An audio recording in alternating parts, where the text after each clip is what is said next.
सारी जगहों को खोदो जल्दी।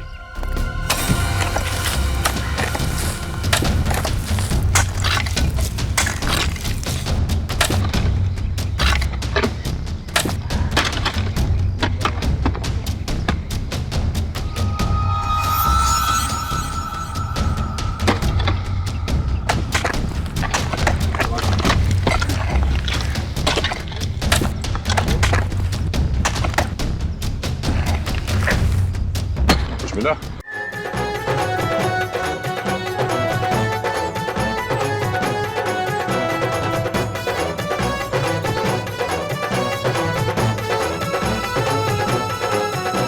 किशोर, तुम ठीक तो हो ना?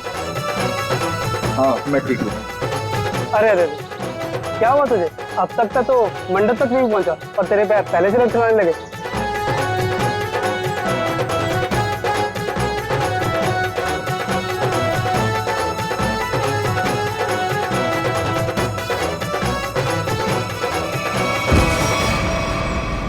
ओ नो, अरे अरे कोई एम्बुलेंस को बुलाओ जल्दी।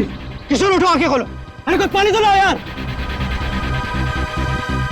कोई फायदा नहीं, किशोर मर चुका है।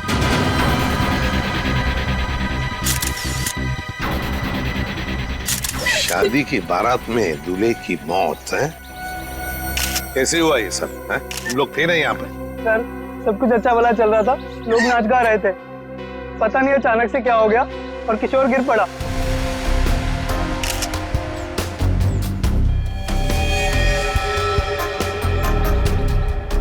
अभी दिख रहे हो ना, आंखों के नीचे सब पीला हुआ है। हाँ सर, जहर का मामला लगता है शायद। वही हो सकता है, सारुण के बताएगा कैसा जहर है ये। क्या आप लोगों को किसी पर शक है? किसने किया होगा ये? तो ये सब सिर्फ एक ही आदमी कर सकता है, सिर्फ एक ही आदमी। कौन? मेरे पिता। क्या? मिस्टर प्रतीश कुमार। सिर्फ वही कर सकते हैं। क्या तुम्हारे पिता इस शादी के खिलाफ हैं? जी हाँ। वो नहीं चाहते थे कि हमारी शादी हो, क्योंकि ये उनकी तरह अमीर नहीं था ना। उन्होंने तो हमें धमकी भी दी थी कि अगर हम लोग उनके खिलाफ जाकर शादी करेंगे तो वो इसे मार देंगे। देखो, तुम्हारे पिताजी आए हैं शादी में? वो यहाँ पर नहीं है, लेकिन उन्होंने जरूर किसी को भेजा है मेरे किशोर को मारने के लिए। जरूर किसी को पैसे दिए। वो जो मुजरिम है ना, प्रवीण कोबला, वो पापा का बहुत अच्छा दोस्त है। उसी ने मारा मेरे किशोर को, उसी ने मारा है। सर, किशोर की जान को खतरा था और अदिति मैडम ने इनको सुरक्षा दिलवाई थी और पिछले 5 दिनों से हम इनकी सुरक्षा कर रहे थे। और उसके बावजूद ये सब हो गया। सर पता नहीं कैसे हो गया ये सब, हमने तो किसी को इनके आसपास भटकने तक नहीं दिया। हाँ, फिर भी लाश तो पड़ी है ना यहाँ पर। किसी को भटकने नहीं दिया। सर इनमें से किसी ने मारा है मेरे किशोर को। इनमें से कोई मेरे पापा के साथ मिला हुआ है। इन्होंने मारा है। कैसी बदकिस्मत लड़की हूँ मैं। ये उसके खुद के बाप ने उसे शादी के दिन विधवा कर दिया। अदिति, चलो अंदर चलो। किशोर की जान को खतरा था, है ना? तो क्या उसे किसी सुरक्षित जगह पर रखा था? हाँ सर, एक सेफ हाउस में रखा था हमने। तो वहाँ पे आप लोग यानी सिक्योरिटी थी किशोर के साथ? जी सर, हमने इन्हें कभी अकेला नहीं छोड़ा। कहाँ पर रखा था किशोर को? कामिल, घर का कोना कोना छान मारो। सर। हाँ। देख, तुम कौन हो? सर ये घर की देखभाल के लिए। तुम्हारी टीम का आदमी है ये? हाँ सर, ये हमारी टीम का आदमी है। अच्छा। सर। हाँ। सर वो देखिए सीसीटीवी कैमरा, कोई भी अजनबी घर के अंदर नहीं घुस सकता।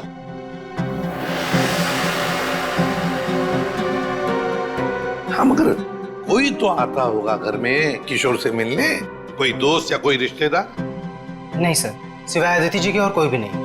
अच्छा, खाने का डब्बा कौन लेकर आता था? सर किशोर का खाना अदिति ही लेकर आती थी और चाय वगैरह वो खुद बना लेते थे। मतलब सिर्फ अदिति ही आती थी इस घर में? सर अंदर चेक कर लिया। इस घर में जबरदस्ती या चोरी छिपे घुसने का कोई सबूत, कोई निशान नहीं मिला है।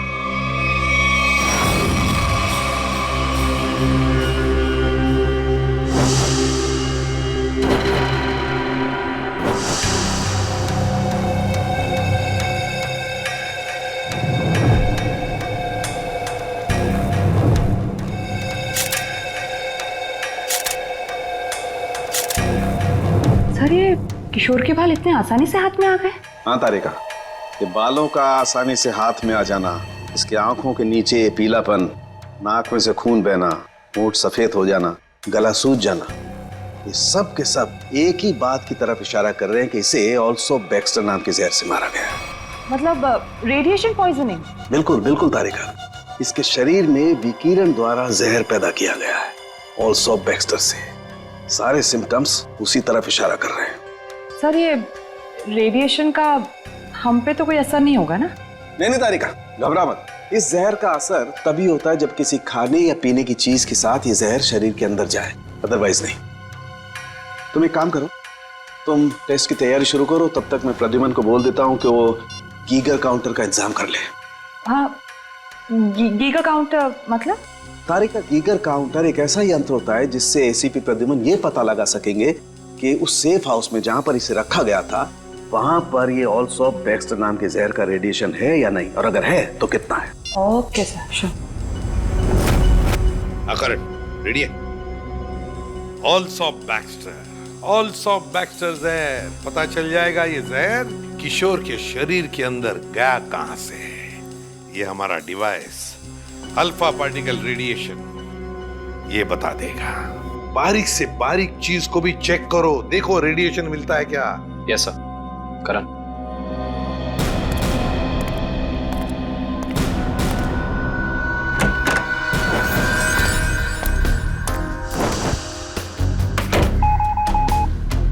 एक बात बताओ, क्या किशोर एक ही खाने के डिब्बे में से खाना खाता था, एक ही टिफिन में से? जी सर, एक ही टिफिन से। और ये टिफिन अदिति ही लाती थी? जी सर।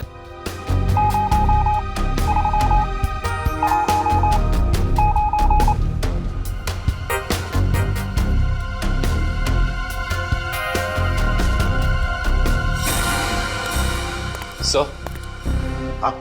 पूरा किचन चेक कर लिया सर, ये रेडिएशन कहीं भी नहीं मिला।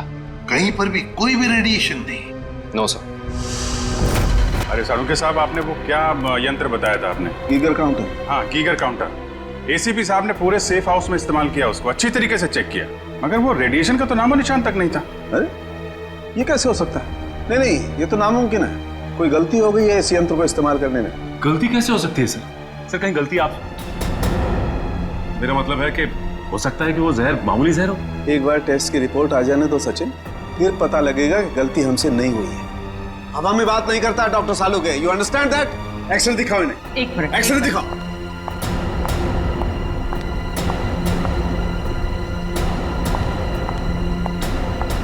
ये देखो, ये निशान देख रहे हो पेट में? हाँ, ये कोई काली सी चीज है।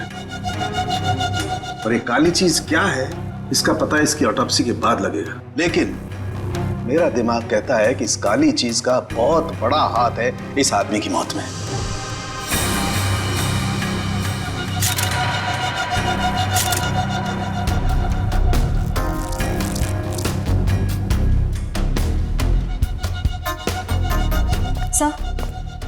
सर ये देखिए, ये बॉटल अंदर बेडरूम में टेबल के नीचे छुपा कर रखी गई थी। है क्या इस बॉटल में?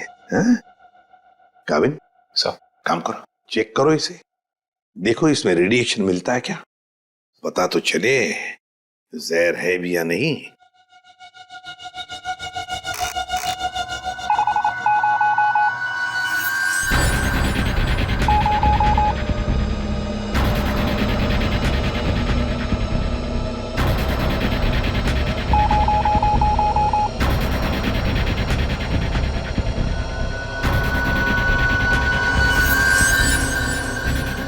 अगर इसमें रेडिएशन नहीं है तो इसका मतलब है ये वो जहर ऑल्सो बैक्स्टर नहीं है। तो तुम लोग जानते हो क्या चीज है ये? नहीं सर। नहीं सर, इसके बारे में हम लोग कुछ नहीं जानते। काविन, काम करो, शादी में जितने भी लोग आए थे, जितने भी लोग, उन सब से पूछताछ करो, एक एक करके पूछताछ करो अच्छी तरह से, यहां तक कि आदिति से भी पूछताछ करो। बचे आदिति के पिता प्रतीश कुमार।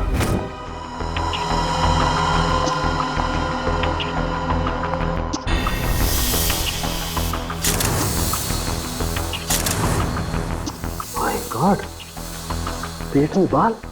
अब तो समझो इस किशोर की मौत की गुत्थी सुलझ ही गई। वो कैसे सर? बताता हूँ, तुम एक काम करो, पहले इन बालों को अच्छी तरह से साफ कर लो। क्या डॉक्टर साहब, बोला था ना आपसे गलती हो रही है। ये मिला एसीपी साहब को सेफ हाउस में। ये मामूली जहर है, इसमें कोई रेडिएशन वेडिएशन नहीं है। अरे फिर वही बात। भाई साहब, आपकी जानकारी के लिए बता दूं, हमसे कभी कोई गलती होती नहीं है। किशोर की मौत की वजह ऑल्सो बैक्स्टर नाम का जहर ही है। सर, जिद की भी एक हद होती है। अगर ये किशोर ऑल्सो बैक्स्टर से मरा है तो आपका वो जो यंत्र था, वो गीगर काउंटर, उसने इसमें रेडिएशन क्यों नहीं पकड़ा? इसमें रेडिएशन हो भी नहीं सकता है, क्योंकि भाई साहब जहर इसमें नहीं है। जहर यहाँ है, इसके पेट में। इसके पेट में बाल थे, उसमें जहर। बाल में जहर? हाँ, तुम याद है ना, इसके पेट का एक्सरे दिखाया था तुम्हें, उसमें एक काली सी चीज थी। हाँ, वो काली सी चीज दरअसल इसके पेट में बालों का एक गुच्छा था, और उन बालों के गुच्छे में ऑल्सो बैक्स्टर नाम का जहर था, जिसकी वजह से इसकी मौत हुई। सर, सब कुछ समझ में नहीं आ रहा है। हाँ, कोई बाल कैसे खा सकता है? गलती से पेट में चले गए, और वैसे भी इसके बाल झड़ रहे थे ना। नहीं सचे, वो बाल किशोर के नहीं है, वो बाल किसी और के हैं।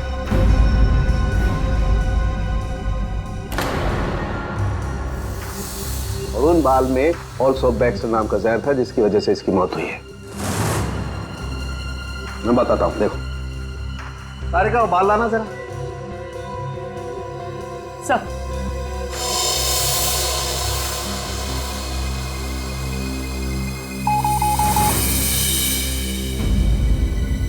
देखा, बाल में जहर है। एक मिनट। तो आप ये कहना चाहते हैं किशोर शिकार हुआ किसी और के सिर के बाल से, जो उसके पेट में गया, और चूंकि बाल जहरीला था इसलिए मर गया बेचारा ये। एग्जैक्टली। तो फिर उस आदमी के शरीर में भी तो जहर होगा जिसका ये बाल है। यकीनन। My God. अच्छा, ये बाल इसके पेट में कब गया? कितने दिन पहले? लगभग 7-8 दिन पहले। मतलब उसे प्रोटेक्शन मिलने से पहले? मैं बताता हूँ डिटेल में, आओ।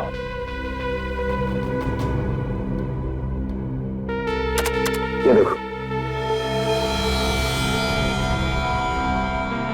ये बाल किशोर के शरीर में जाकर के पेट में अटक गया, और क्योंकि इस बाल में ऑल्सो बैक्स्टर नाम का जहर था, तो पूरा जहरीला रेडिएशन इसके शरीर में फैल गया। इस बेचारे को पता भी नहीं चला कि मौत इसके करीब आकर के दस्तक दे चुकी है। मतलब किशोर की मौत एक हादसा है। असली खूनी तो वो है जिसने उस आदमी को मारने की कोशिश की है जिसका ये बाल है। पता नहीं बेचारा जिंदा भी होगा कि मर गया। सर, एक बात तो तय है कि ये कोई किशोर के आसपास वाला ही है, क्योंकि किशोर के खाने में किसी और का बाल कैसे आ सकता है? ये हो सकता है कि वो बाहर खाना खाने गया हो किसी रेस्टोरेंट में, और वहाँ के शेफ या कुक का बाल उसके खाने में गिर गया और गलती से इस किशोर ने खा लिया। होने को तो कुछ भी हो सकता है। इस बाल से कुछ और पता चल सकता है? अभिजीत, ये बाल किसी आदमी का है, और ये देखो, इस बाल में पिगमेंटेशन काफी कम है। पिगमेंटेशन जिससे बाल काले रहते हैं। एग्जैक्टली। मुझे लगता है इस आदमी की उम्र 40 से 45 साल की होगी। देखो, इस बाल की जड़ें सफेद हैं। अरे डॉक्टर साहब, जो इसके पेट से बाल निकले हैं वो तो सारे काले हैं। हेयर डाई का मतलब समझते हो ना, उसी का कमाल। ओह, अच्छा सर, ये ऑल्सो बैक्स्टर, ये तो बहुत ही खतरनाक जहर है, तो आसानी से तो मिलता नहीं होगा। बिल्कुल नहीं मिलता। अभिजीत, एक काम करो, पता लगाओ कि हाल ही में किसी एटॉमिक लैब से ये जहर चुराया तो नहीं गया। अगर ये पता लग गया दोस्त, हम खूनी तक पहुंच जाएंगे। करेक्ट। सर, इस बॉटल में तो जहर ही है, पर एक बात समझ में नहीं आ रही कि कोई अपनी पसंद की लड़की से शादी करने से पहले खुद की जान क्यों लेगा? हो सकता है कि किशोर डरा हो इस बात को लेके कि कहीं अदिति के पिता के गुंडे उसे पकड़ न ले, और उसने ये सोचा हो कि क्यों ना जहर खाकर खुद में अपनी जान दे दे। सोचने वाली बात यह है कि किशोर के पेट में बाल गया 1 हफ्ते पहले, जब वो अपने पुराने घर में था। तो हमारी अगली मंजिल है किशोर का पुराना घर। अच्छी तरह से तलाश लो घर की, देखो क्या मिलता है। सर, किशोर और अदिति के प्यार ने एक बार फिर से साबित कर दिया कि सच्चा प्यार जात पात या अमीरी गरीबी जैसी चीजों को अपने आगे टिकने नहीं देता। पर अफसोस, उनकी ये प्रेम कहानी उसी दिन खत्म हुई जब वो हमेशा के लिए एक होने वाले थे। सर, किशोर के दोस्त ने बताया है कि हाल फिलहाल में ही वो दिवालिया हुआ है और तभी से उसकी हालत ऐसी तंग हो गई। बस सवाल ये उठता है कि किशोर के पेट में वो जहरीला बाल गया कहां से?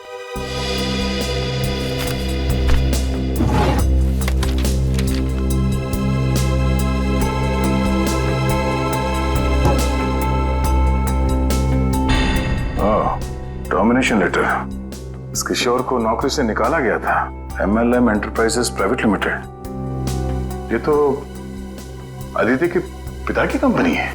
सर,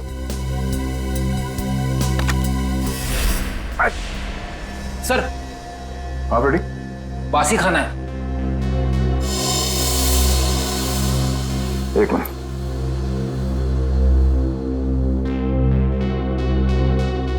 इसमें कहीं बाल तो नहीं दिख रहा। जरा घर का राशन चेक करो।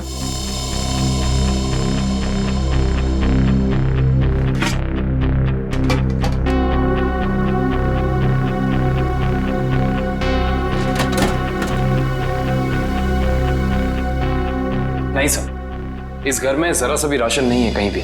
नो, इसका मतलब ये खाना यहां नहीं पका है, बाहर से आया है।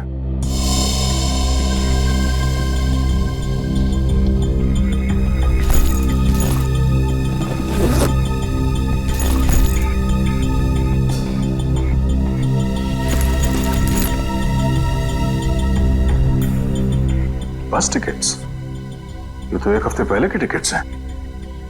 ये किशोर तिलक नगर जाता था, मतलब उसी समय जब उसके शरीर में वो जहर चला गया। अगर सर, जब किशोर के पास कोई नौकरी नहीं थी तो ये रोज तिलक नगर करने क्या जाता था? ये तो वहीं जाने के बाद पता चलेगा। तिलक नगर में। Sir, Tilak Nagar bus stop तो आ गए, अब यहाँ से कहाँ जाए? फोटो दिखाए था लोगों को किशोर की? नहीं, उसकी जरूरत नहीं पड़ेगी। वो देखो, LP चैरिटेबल ट्रस्ट, यहाँ जरूरतमंद लोगों के लिए मुफ्त में खाना और कपड़े दिए जाता है। हो सकता है ये किशोर भी यहीं पे आया होगा। तो किशोर के शरीर में वो जहर गया है, तो यहाँ आने वाले दूसरे लोगों के शरीर में भी गया होगा। चलो अंदर चल के पूछताछ करते हैं।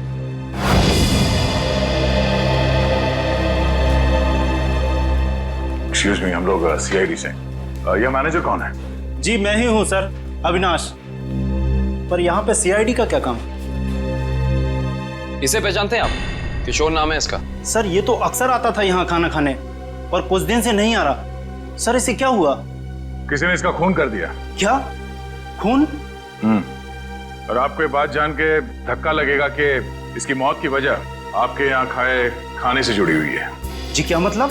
हमें इसके पेट के अंदर से बाल मिला है जो शायद खाने के जरिए इसके पेट में गया है, और उस बाल में जहर था, अल्सूफ बेक्स्टर नाम का बहुत ही खतरनाक जहर। सर क्या कह रहे हैं आप? हम तो बहुत सावधानी बरतते हैं लोगों को खाना देने से पहले। ये हमारा बावर्ची है, इससे आप पूछ सकते हैं। अब ये बताइए कि किसी और ने भी शिकायत की थी खाने में बाल होने की? हाँ सर, कुछ शिकायतें आई तो हैं। साहब मैंने पूरी सब्जी फेंक दी थी जिसमें बाल निकले। पर किशोर को कैसे पता नहीं चला कि उसके खाने में बाल है? वो इसलिए क्योंकि उसकी आंखें बहुत कमजोर थी, बहुत हाई पावर का चश्मा पहनता था और शायद उस दिन उसने वो चश्मा ना पहना हो। अच्छा, इन साहब के अलावा कोई और भी खाना बनाता है यहाँ पे? सर कोई एक हो तो मैं बताऊं। यहाँ तो कई लोग आते हैं दिलों में भावनाएं लेकर और खाना पकाने में हमारी मदद करते हैं। तो जो लोग अक्सर आते हैं खाना बनाने के लिए, उनका कोई रजिस्टर, कोई लिस्ट होगा ना? एक मिनट सर। एक मिनट। जी सर। सर इसमें तो 70-75 लोगों के नाम है, कैसे पता चलेगा कि किशोर के खाने में किसका बाल गया था? याद है ना डॉक्टर सालम ने क्या कहा था? उस आदमी की उम्र 45-50 साल है और वो बालों को डाई करता है। 45-50 साल और बालों को डाई करता है? और शायद उसकी तबीयत भी अभी खराब होगी क्योंकि उसके बालों में जहर है, तो वो जहर उसके शरीर में फैल गया होगा। हाँ साहब, वो शायद रमेश जी ही होंगे, इसलिए कि जो आप उम्र बता रहे हो ये उनकी थी। और साहब वो भी बाल रंगते थे और करीब करीब साहब वो 1 हफ्ते से यहाँ आए भी नहीं। रमेश, हाँ सर। जरा उसका एड्रेस देना हमें।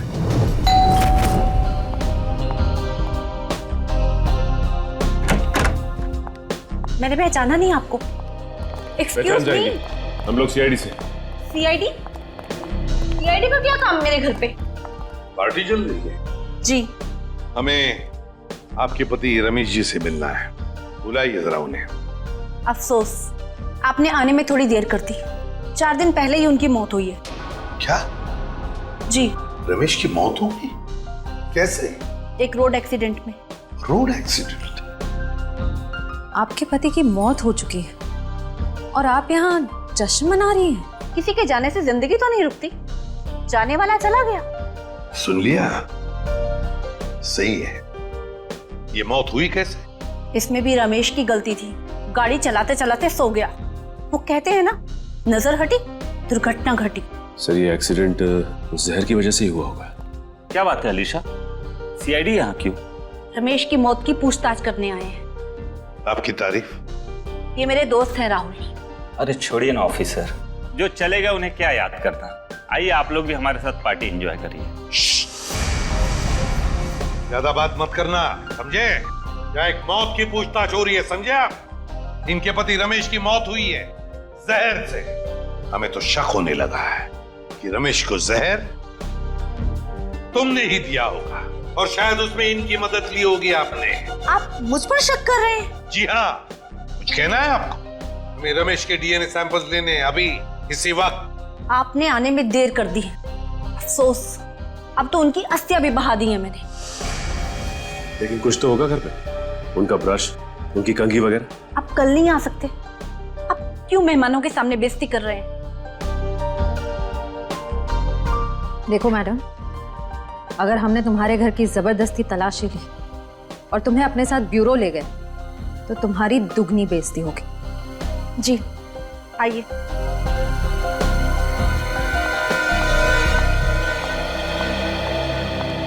ये रहा रमेश का ड्रेसिंग टेबल और ये रहा उसका com.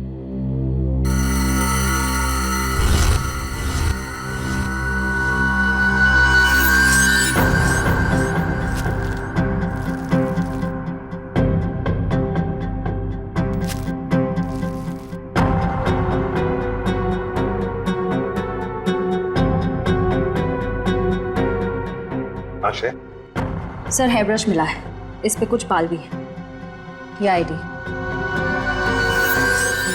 RAC nuclear research centre. Alisha ji, आप RAC न्यूक्लियर रिसर्च सेंटर में काम करती हैं? जी हाँ। अच्छा सर, ये ऑल्सो बैक्स्टर, ये तो बहुत ही खतरनाक जहर है, तो आसानी से तो मिलता नहीं होगा। बिल्कुल नहीं मिलता। अब जीत एक काम करो, पता लगाओ कि हाल ही में किसी एटॉमिक लैब से ये जहर चुराया था। सर उनके सामने रिसर्च सेंटर के बारे में बताया था, याद है? अलीशा जी, ऑल्सो बैक्स्टर, ये जहर ऑल्सो बैक्स्टर जिसकी वजह से आपके पति रमेश जी की मौत हो गई, वो अक्सर वहीं पे पाया जाता है जहां पर यूरेनियम कोर या फिर न्यूक्लियर रिएक्टर होते हैं। कह दीजिए अपने मेहमानों को, या आपके लिए ये पार्टी खत्म।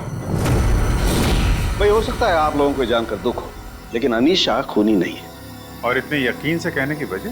क्योंकि रमेश का खून हुआ ही नहीं है। वो बेचारा तो वाकई एक्सीडेंट में मारा गया। लेकिन उस लिस्ट में सर 40-45 साल का यही एक आदमी था, रमेश। क्योंकि उस वक्त मुझे ये मालूम नहीं था कि पिगमेंटेशन की वजह जहर नहीं है, उम्र नहीं है, बल्कि पिगमेंटेशन की वजह है ड्रग्स और केमिकल्स। अब ये नया चक्कर क्या है सालों के साथ? सचिन, दरअसल इस आदमी की उम्र थी सिर्फ 30 साल की, लेकिन क्योंकि वो ड्रग्स लेता था इसलिए उसका शरीर और उसके बाल ज्यादा बूढ़े हो गए थे और उसके शरीर में पिगमेंटेशन इतना कम था कि 30 साल के होने के बावजूद वो लगता था 40-45 साल का। इस ड्रग के इस्तेमाल से इंसान को हेलुसिनेशन होने लगते हैं और कभी कभी उसके अंग कांपने लगते हैं। तो खूनी कोई 30 साल का आदमी है जिसके हाथ कांपते हैं। सर वो चैरिटेबल ट्रस्ट के लॉगबुक में भी एक आदमी की लिखाई ऐसी थी, बिल्कुल टेढ़ी। ऐसा लगता था कि लिखते वक्त उसके हाथ जरूर कांपते होंगे। नाम याद है उसका? एक मिनट। जी सर।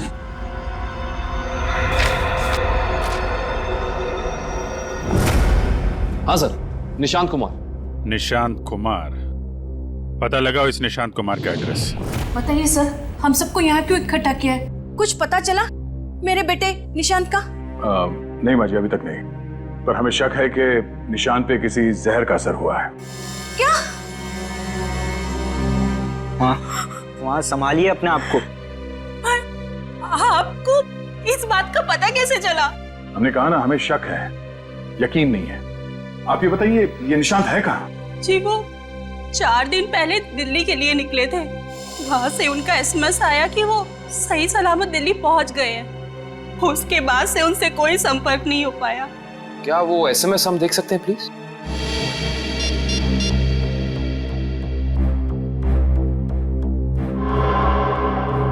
अच्छा, आपने उस होटल में पता करने की कोशिश की जहाँ पे निशांत ठहरने वाला था? हाँ, मगर होटल वालों ने तो कहा वो वहाँ आए ही नहीं। हमने एयरलाइंस में भी पता किया, लेकिन वहाँ से पता चला कि उन्होंने कोई फ्लाइट पकड़ी ही नहीं। मतलब निशांत दिल्ली गया ही नहीं, झूठ बोला उसने आप लोगों से? मुझे तो कुछ भी समझ नहीं आ रहा है कि ये सब हो क्या रहा है। संभालो अपने आप।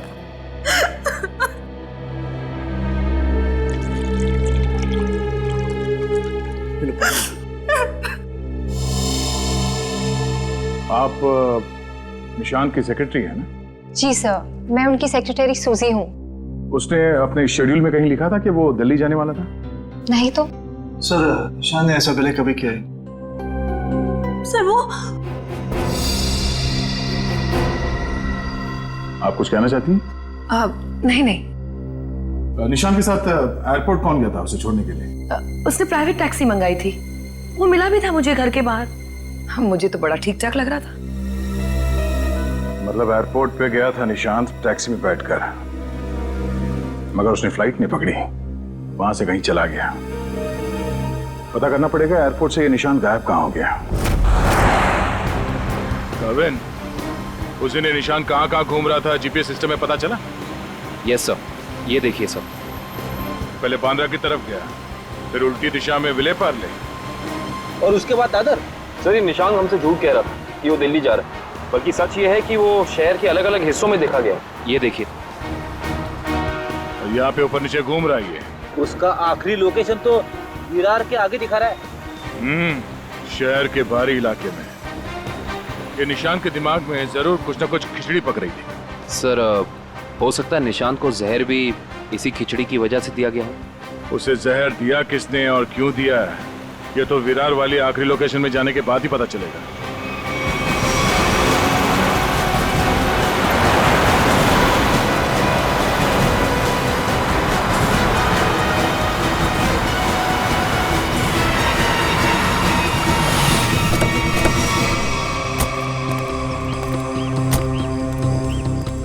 ये है वो जगह जहां आखिरी बार निशांत के मोबाइल ने जीपीएस नेटवर्क पकड़ा था। अजीब बात है ना सर, कोई भला अपनी फ्लाइट मिस करके ऐसी जगह पे क्यों आएगा?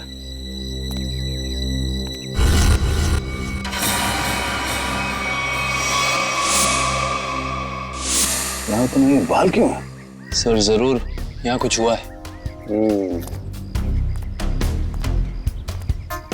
सर, यहाँ ये मिट्टी बता रही है कि यहाँ पे हाल फिलहाल में खुदाई हुई है।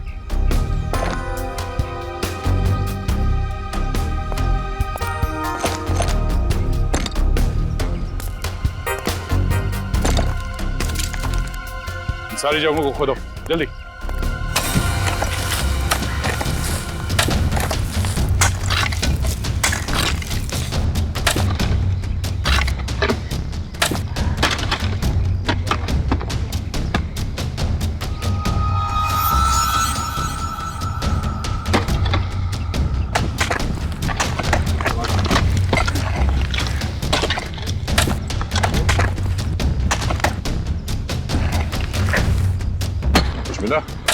सर, यहाँ पे तो कुछ दिख नहीं रहा है।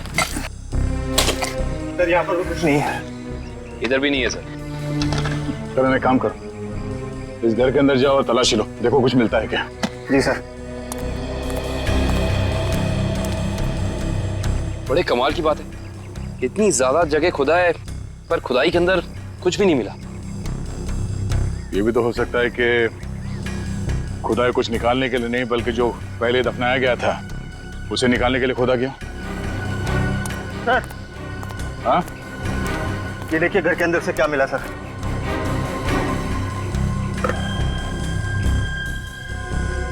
तो इसका मतलब है ये निशांत अपने नशे की बुरी लत को यहाँ पे आके पूरा करता था।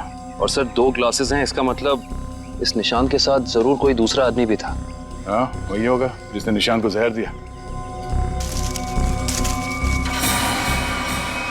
सर, आप रेडी? ये देखिए, यहाँ पे किसी का हाथ है। ये देखिए, मिट्टी हटाओ।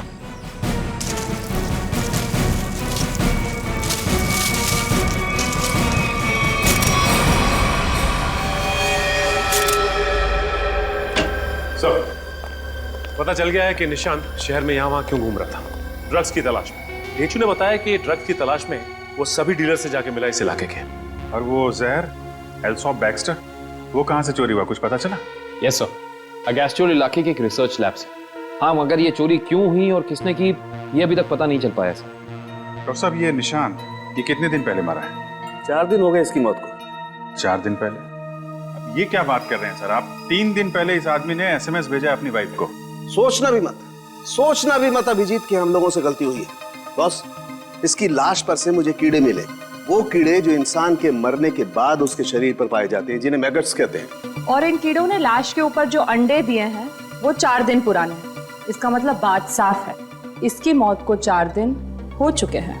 मतलब निशांत ने अपनी पत्नी को SMS नहीं भेजा, किसी और ने भेजा है, शायद उसके खूनी ने। लेकिन खूनी ने ऐसा किया क्यों होगा? ताकि ये लोग पुलिस में इसके गायब होने की रिपोर्ट न लिखाएं और उसे थोड़ा और वक्त मिल जाए वो चीज ढूंढने के लिए जिसकी वजह से वो सारे गड्ढे खोद रहा था। एक बात और अभिजीत, उस आदमी की निशांत के साथ मरने से पहले हाथापाई हुई है। ये देखो, इसकी गर्दन पर यहाँ दाईं तरफ कुछ खरोंच के निशान है और यहाँ बाईं तरफ ये चोट के निशान है। मतलब उस आदमी ने अपने दाहिने हाथ से इसकी गर्दन को दबोचा और बाएं हाथ से इस पर वार किया यहाँ पर, क्योंकि सिर्फ यहीं पर वार के निशान है और कहीं पर नहीं। सर, इसका मतलब तो साफ है कि इस पे हमला करने वाला कोई लेफ्ट हैंडर है, कोई खब्बू। तो इस केस में कोई ऐसा है जो खब्बू है।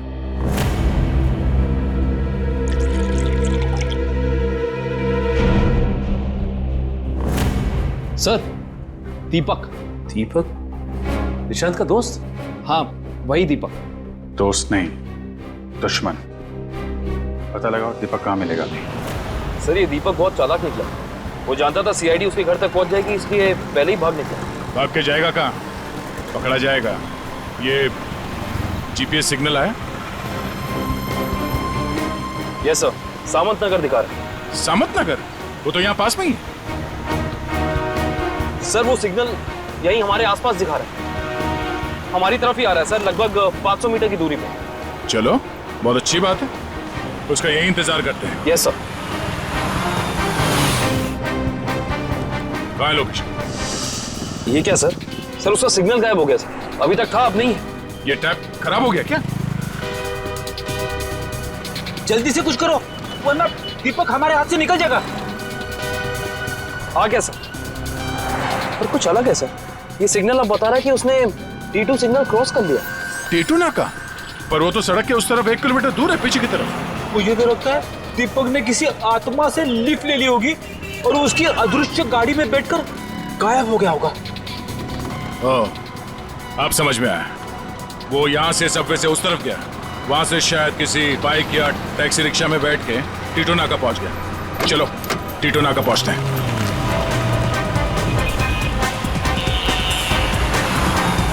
वो हमारे आसपास ही है सर। कहाँ है? दिख तो नहीं रहा। आ रहा है।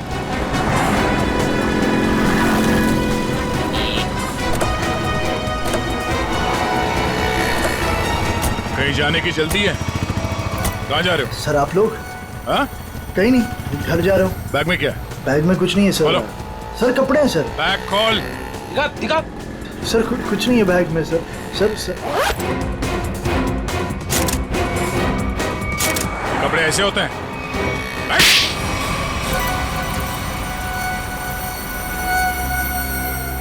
सर निशांत और मैं दोस्त थे सर।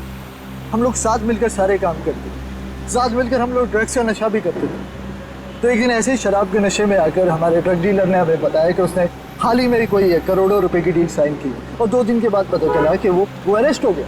तो तुम दोनों ने प्लान बनाया कि कैसे वो करोड़ों रुपए तुम्हारे हो जाए, क्यों? हाँ, हम लोग उस ड्रग डीलर के अड्डे पे गए और पैसे मिल भी गए थे सर हमें, लेकिन निशांत की नीयत बदल गई। वो सारा पैसा अकेले हड़पना चाहता था। फिर? और मुझे बिना बताए उसने जहाँ हम लोगों ने पैसा छुपाया था वहाँ से पैसा निकाल भी ली। और मुझे पता था सर ये सब वो सेक्रेटरी सूजी के साथ भागने के लिए कर। और इस बातों पर हमारा बहुत बड़ा झगड़ा भी हुआ सर। बता मेरे पैसे कहाँ पर? दीपक मेरी बात तो सुनो। देख मैं तुझे बोल रहा हूँ, मुझे तेरी कोई बात नहीं सुननी है। मुझे सिर्फ इतना बता मेरे पैसे कहाँ पर है। तू ऐसे नहीं मानेगा, नहीं मानेगा तू ऐसे। अब बताता है तू एक और, बताएगा कि नहीं बताए? नहीं बता दे मेरे पैसे कहाँ पर है। निशांत, निशांत, निशांत। मैंने सर उसको जानबूझकर नहीं मारा है सर, मैंने जानबूझकर नहीं मारा है। मैं उसको सिर्फ पूछ रहा था मुझे बता दे पैसे कहाँ पर है, बता दे मुझे पैसे कहाँ पर। गलती से मौत हुई है सर उसकी, मैंने उसको नहीं, मैं खूनी नहीं हूँ सर, मैंने किसी को नहीं मारा सर। बकवास मत कर, खून खून होता है, जानबूझ के किया जाए या फिर गलती से हो। फिर तुमने निशांत के फोन से प्रिया को एसएमएस किया ताकि तुम्हें और टाइम मिले पैसे ढूंढने में? हाँ, मैंने निशांत की लाश को दफना दिया और आसपास पैसे ढूंढने की कोशिश भी की। और जब मुझे पैसे मिल गए मैंने सोचा कि मैं नई जिंदगी शुरू करूंगा। नई जिंदगी शुरू करेगा तू? शुरू करेगा, मगर जेल में।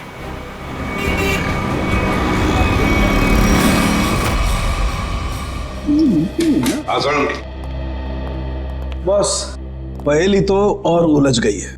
या सालुंखे, तू सिर्फ पहेलियां उलझाता रहे, बता कुछ भी मत। बता तो सही, मिला क्या है? हेलो बॉस, ऑल्सो बैक्स्टर जहर 3-4 दिन में अपना असर कर देता है। 3-4 दिन लेने में इंसान की मौत हो जाती है, लेकिन निशांत को यह जहर इतनी कम मात्रा में दिया गया कि उसकी मौत इतनी जल्दी नहीं हो सकती। हाँ सर, इसे तकरीबन 20 दिनों तक ये जहर दिया जा रहा था, वो भी बिल्कुल कम मात्रा में, ताकि जब वो मरे तब उसकी बॉडी में यह जहर डिटेक्ट ही ना हो। और हमने उस ड्रग डीलर को पकड़ा है 1 हफ्ते पहले, तो कहीं ऐसा तो नहीं कि इस निशांत की मौत के पीछे दीपक के अलावा कोई और ही है? हो सकता है, और ये और कोई कौन है इसका पता देगा हमें एक बाल। आओ बस चलो।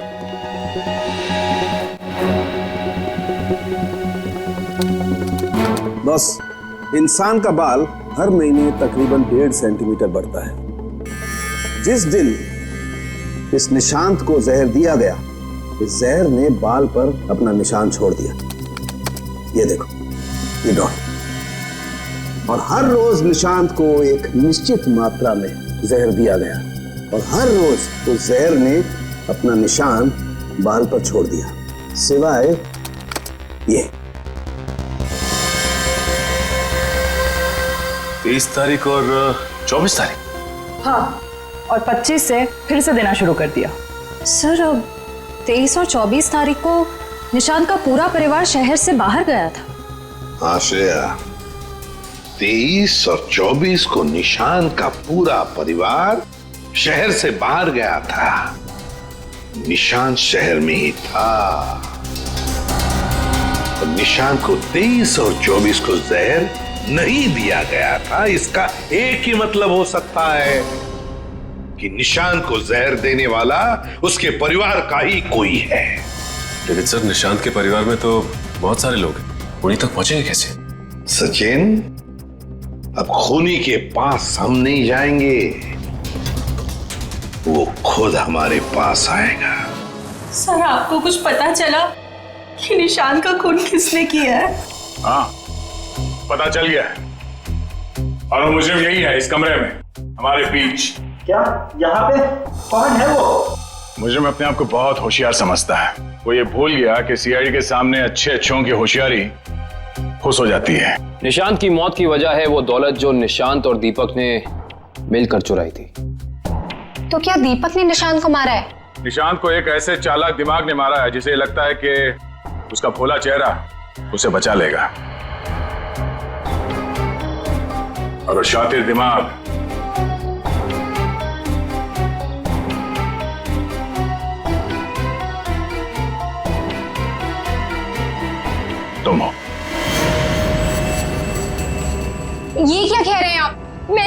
खून नहीं किया है। झूठ मत बोलो, अब ये भी जानते हैं कि तुमने वो जहर कहां से चुराया। अपना ड्रामा बंद कीजिए सूजी जी। जहाँ निशांत मारा गया हमें वहां से आपके बाल मिले हैं। जरूर कोई मुझे फंसाने की कोशिश कर रहा है। मैं निर्दोष हूँ। दिव्या, गिरफ्तार कर लो इसे। छोड़ दीजिए मुझे, मैंने कुछ नहीं किया। इसे सजा कानून नहीं, इसे एक पत्नी देगी। मैं छोड़ूंगी नहीं इसे। दिव्या, इसे सजा अदालत ही देगा। अब तो आप लोगों को पता चल गया होगा कि सीआईडी और फॉरेंसिक साइंस के सामने कोई मुजरिम छुप नहीं सकता। हमारे पास फॉरेंसिक लैब में वो डीएनए सैंपल है। कल उस डीएनए सैंपल के टेस्ट के बाद पता चल जाएगा कि वो मुजरिम सूजी ही है।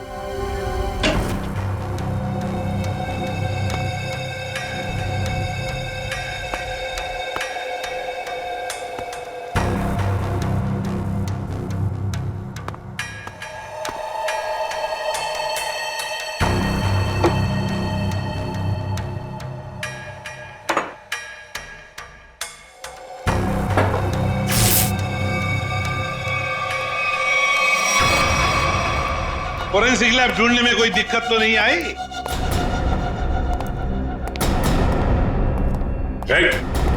भागने की कोशिश भी मत करना। तुम्हें क्या लगा ये बच्चों का खेल है? हमें पहले से ही पता था कि सबूत चुराने के लिए तुम जरूर आओगे और आ गए। लेकिन एक बात तुम्हें पता नहीं कि सबूत कोई था ही नहीं। वो दिखाई हो जाए सर इनकी नेकी और पूछ-पूछ।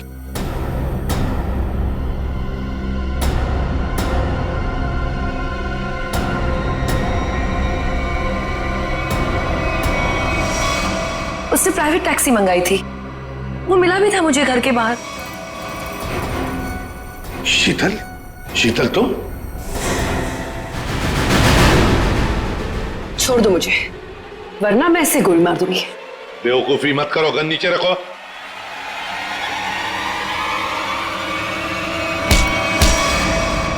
सीआईडी को मारना तेरे बस की बात नहीं है।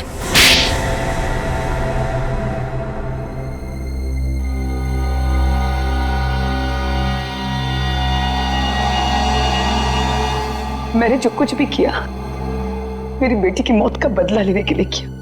निशांत? निशांत को क्यों मारा? क्या तुम्हारी बेटी की मौत में निशांत का हाथ था? हाँ, उसे ड्रग्स की लत लग गई थी। 2 साल पहले वो ओवरडोज से उसकी मौत हो गई थी। मुझे वही ड्रग्स निशांत के घर से मिली। तो तुम अच्छी तरह से समझ गई थी कि तुम्हारी बेटी को ड्रग्स की लत में डालने वाला कोई और नहीं बल्कि निशांत है। हाँ, आज वो अगर जिंदा होती ना तो बिल्कुल तुम्हारी उम्र की होती।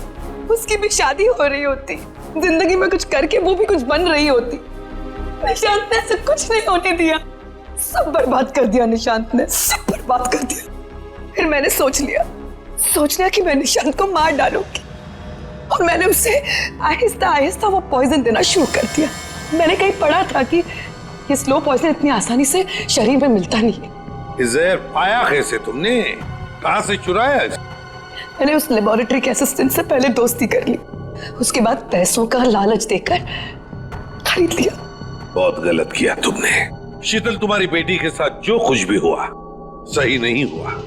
हमें अफसोस है उस बात का, लेकिन इसका मतलब ये नहीं कि तुम कानून को अपने हाथ में लो। हमारी मदद ले सकती थी तुम। तुम्हारे ऐसे करने से 2 मासूम लोगों की जानें चली गई। कानून तुम्हें कभी माफ नहीं करेगा। तुम्हें कड़ी से कड़ी सजा होगी, शायद फांसी।